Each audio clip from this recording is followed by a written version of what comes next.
E acredito, não sei, Michele, na tua experiência, assim, quão preparadas ou não as pessoas estão, porque é justamente essa falta lá no começo que acaba muitas vezes impactando, né, e a pessoa não chegar preparada no mercado, né, com essas competências, né. Sim, e é algo ainda que a gente está bem longe, né, Gabriel, de conseguir chegar ao mínimo ideal. Então, quando a gente fala, principalmente quando a gente fala de competência, eu acredito que hoje algumas escolas, elas trazem esse pensamento, trazem essa questão, principalmente, por exemplo, a minha filha, ela está em idade escolar, então ela tem 12 anos. Desde que ela ingressou na escola, então a gente ouve ali a respeito de inteligência emocional, como que vai lidar com determinadas habilidades, coisas que na época em que nós estudávamos, nós nem tínhamos ouvido falar ainda. Então, houve sim um avanço, mas esse avanço ele é muito pequeno ainda comparado àquilo que a gente precisa. Então, hoje as gerações, por exemplo, a geração Z que chegou no mercado recentemente, né, chegou na época da pandemia, também sente falta do desenvolvimento dessas habilidades comportamentais, que são as grandes impactadoras. O técnico, muitas vezes, ele é mais simples, ele é mais fácil de aprender, porque ele se torna mais tangível. A habilidade comportamental, ela requer, muitas vezes, um desdobramento e um investimento de tempo maior, principalmente porque a gente não foi ensinado lá atrás. A gente não foi ensinado lá na primeira infância a como lidar com os nossos sentimentos. Hoje a gente tem essa troca com os nossos filhos. Então, a gente tem com os nossos filhos em casa, tem na escola, e aí, muitas vezes a gente fazia um trabalho de escola, então não existia uma contextualização, a gente participava lá da feira de ciências da escola. A gente sabia que a gente tinha que escolher um tema, apresentar aquele tema, mas em nenhum momento tinha sido contextualizado para nós, olha, por que nós estamos pedindo para vocês fazerem esse trabalho? Porque um dia você vai crescer, vai lá para o mercado de trabalho, e aí você vai ter que trabalhar em equipe com outras pessoas que você não conhece, que têm habilidades diferentes da sua, então vocês vão precisar fazer aquela entrega, porque vocês precisam fazer, né? Afinal de contas a gente trabalha pela entrega, e hoje eu vejo que as pessoas, elas têm muita dificuldade também em entender isso, em entender no sentido de estar preparado realmente para falar, para ser protagonista. Eu vejo que muitas empresas, elas cobram esse protagonismo das pessoas, dos colaboradores, mas esquecem que em nenhum momento da educação dela, ela foi preparada para ser protagonista, né? A gente teve um primeiro bate-papo ali, né?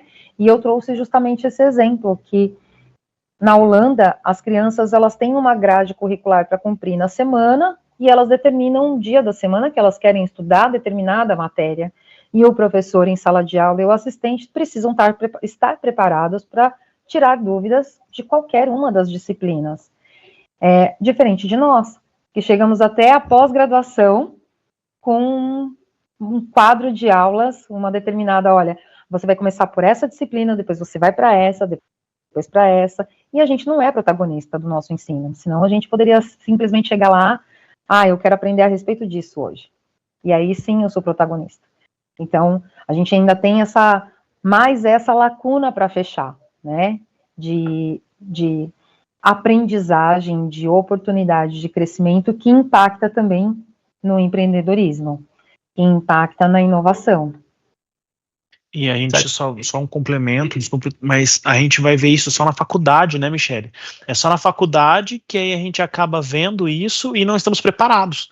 Então, de repente, alguém chega para você e fala, agora você desenha a sua grade de créditos aqui, ou você puxa uma matéria, adianta outra, e a gente fica perdido, não sabe ali como fazer, porque essa decisão sempre foi terceirizada. Até com as minhas equipes, César, o que eu tenho muito, assim, que eu trabalho muito com eles é justamente, por exemplo, quando a gente vai pensar numa trilha de aprendizagem, o que eu preciso fazer para pensar numa trilha de aprendizagem? Para onde eu vou olhar? Porque, ok, a empresa ela tem diversas necessidades, mas tem alguma necessidade que é a latente. Então, eu preciso atender primeiro essa necessidade. E aí eu vou partir minha trilha dali. Porque, realmente, como eu nunca fui ensinado a pensar nesse formato, a ter essa proatividade, eu tenho ali, tá bom, mas eu tenho um coordenador que está me pedindo isso, eu tenho outro que está me pedindo aquilo, eu tenho outro que está me pedindo aquilo, e eu tenho uma pessoa para fazer. Então, isso também é muito complexo, né? E isso acaba impactando também.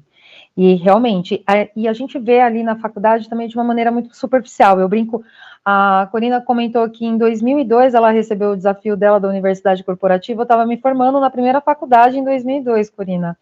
E quando eu me formei na faculdade, eu falei assim, eu saí da faculdade, não tinha tido oportunidade de trabalhar na área de RH e surgiu uma primeira oportunidade. Aí eu falei assim, não, eu tô formada aqui, imagina, eu vou voar demais. Se eu estivesse esperando o voo da faculdade, eu não tinha nem saído. Porque eu falei assim, é um universo totalmente diferente, né? A gente não, a faculdade, para a gente ter essa percepção, né? Olha, cheguei lá na empresa, sou formada em RH, eu tive, sim, todo o escopo que foi determinado pela faculdade, só que chegou na hora de colocar a mão na massa, eu não tive a mão na massa. Então, a última... Hoje eu estou atuando como consultora de treinamento, mas a última posição que eu tive como coordenadora de designer educacional, na plataforma A, eu atendi a PUC, Rio, PUC Paraná, e aí a principal dor dessas instituições de ensino era qual atividade a gente vai colocar para esse aluno com mão na massa, para ele sentir que ele vai chegar no mercado de trabalho e vai conseguir tangibilizar aquilo que ele aprendeu dentro da universidade. Porque o maior motivo de evasão hoje nas instituições de ensino é justamente esse. As pessoas hoje, elas não enxergam a necessidade desse conhecimento, porque elas ficam muito no, mas eu não vou colocar em prática, não tem nada ali que eu consiga colocar em prática.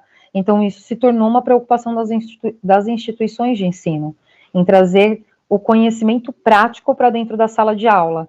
Então, como que eu calculo uma folha de pagamento? Eu não tive uma disciplina na minha faculdade que me ensinasse a calcular a folha de pagamento. Eu aprendi no dia a dia ali, ó, suando muito. Chegou a época de pagar o 13º. Eu até vi a Bia colocando ali no LinkedIn, né, como calcular o 13º. Eu falei assim, eu já passei por esse estresse, gente, na minha vida. Na minha primeira vida eu passei por isso. Sim, na primeira vida. E olha como a gente está distante de ter, né, conteúdos que conversem. E por que a empresa não traz também dentro, tá bom, área de RH, e a área... Agora eu vou puxar a sardinha para o meu lado, né? A gente sempre olha ali para o operacional, a gente falou na nossa conversa de falar sobre liderança, né? Mas a gente nunca pergunta para o RH, você precisa de treinamento em quê?